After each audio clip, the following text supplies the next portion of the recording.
Luluto tayo ng dahon ng kasaba.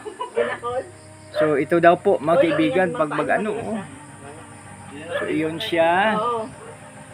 Yan, ito yung aking tutor, naka-side view pa yung tutor ko.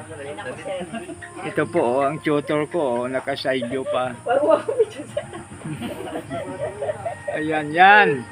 Liitin daw pala yan. Yan. Tingnan natin. Ayun pala. Oh, i-combine mo siya ng ganyan. Oh, yan. Ito small.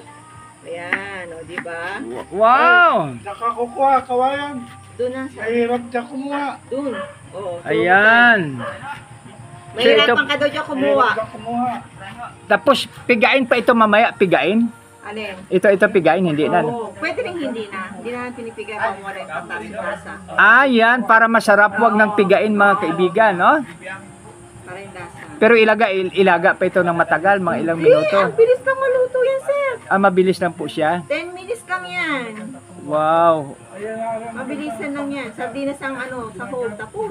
Ayan. Gagayahin ko dahil pag dating ko doon sa amin. Ayan. Yan lang pala mga kaibigan. Maliit na siya. Oh, yan.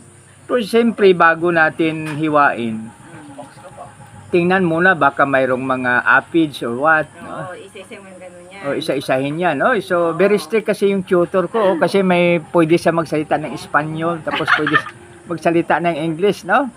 So ang kanya pa ay British accent pa to mga kaibigan. British accent yung kanyang ginagamit Ayan. Cut it into small pieces. And make it slowly. Yan, very good. Very good. So, ganyan lang siya. So yan. Oh. Mamaya naman sa proseso itingnan natin. Mga kaibigan, dito lang po muna sa pag making it into small pieces. Tapos mamaya naman kung paano lutuin. Yes. Pupunta muna kami sa Kawayan dahil sa tree planting. Good morning. God bless you all. Shout out po sa lahat. Isang maganda at mapagpalang umaga sa inyong lahat. Thank you very much to all of you. God bless us all.